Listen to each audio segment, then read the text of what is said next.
So that brings us to something else, though, is it's never been easier to be a DIY retirement planning or investor. It's never been. Think about this. Imagine like in the 1970s wanting to do it yourself.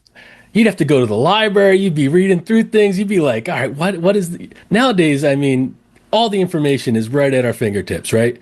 Yeah.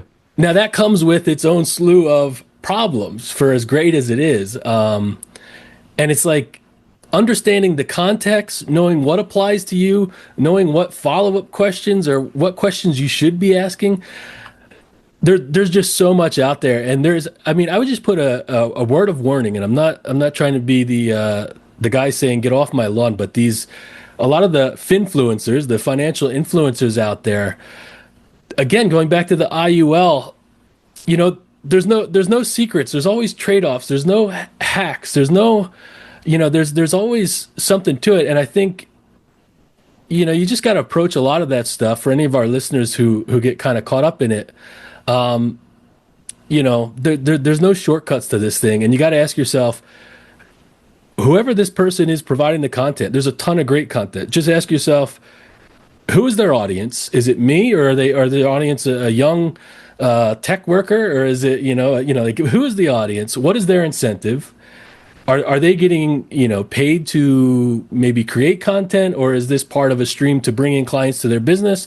None of that is bad, but just understanding what is the intention here, and then also understanding. There's no one size fits all. You hear a lot of like rules of thumb and this is how you do it, but there's just so much more to it. Like I said, it's the greatest time in the history of human existence to be a do-it-yourselfer, but there comes with trade-offs there. What are your thoughts? Yeah, just thinking back to what you said, like imagine this was 1970 and you're trying to DIY. The concept of retirement planning wasn't even a thing then. Everyone had pensions, you had Social Security, you worked until you're 60, you retired, you died at 65 and with your pension, and that was it. Maybe you had some investments, but just not funny, but interesting comment. Before, I think it was 1974, there was a minimum, industry minimum, I want to say it was $50 commission per equity trade. So for you to buy or sell shares of IBM at the time, you had to call up a broker to do it, and it cost $50 to place that order. That's $50 in 1970, not $50 today. Like, that's a lot of money. Right.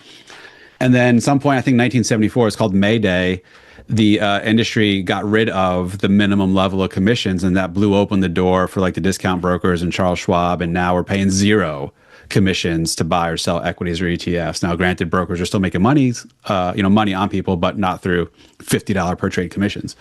So yeah, I mean, you basically couldn't have done the level of planning now and hands-on investment management now, DIY, back in 1970. Just, whatever. Or it would have been super expensive and hard to do. Right.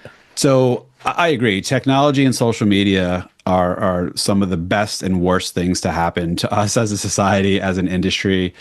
There is a phenomenal amount of really detailed, anything you want to know about anything is out there for free for you to go find on the internet, which is amazing. Yeah.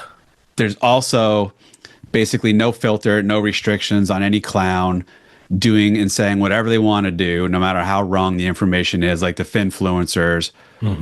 Just my own personal view.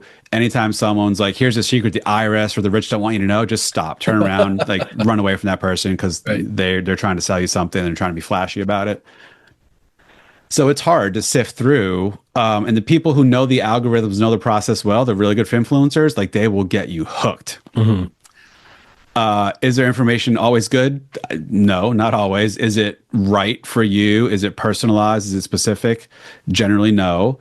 Personal finance is more personal than it is finance. Like, yeah, it's good to learn general concepts and topics online, but translating that to how you should or could actually do it or implement it is where you don't get that just from Googling or AIing something.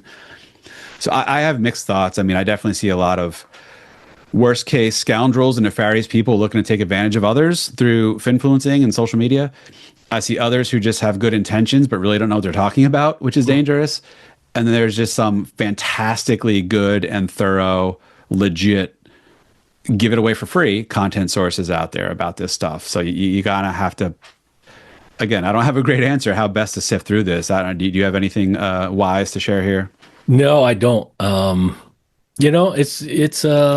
Yeah, like take your time, and there's unfortunately there is going to be some onus on yourself to do your own research, Yeah. right? And you got to Yeah. live with your decisions. And The opinions and statements presented on this show are for general information only and are not intended to provide specific advice or recommendations. Never make any investment or financial decisions based on information offered on this show without first consulting your financial, legal, or tax advisor. All economic and performance information mentioned on the show is historical in nature and is not indicative of any future results. All indices mentioned on this show are unmanaged and cannot be invested in directly. All information is believed to be from reliable sources. However, we make no representation as to its completeness or accuracy. Lastly, all opinions expressed by Jason Katita and any guests on the show are solely their own opinions and do not reflect the opinions of or are endorsed by ToBA Financial. For Jason Katita, investment advisory services are offered through ToBA Financial LLC, a registered investment advisor offering advisory services in the state of Hawaii and in other jurisdictions where exempt from registration.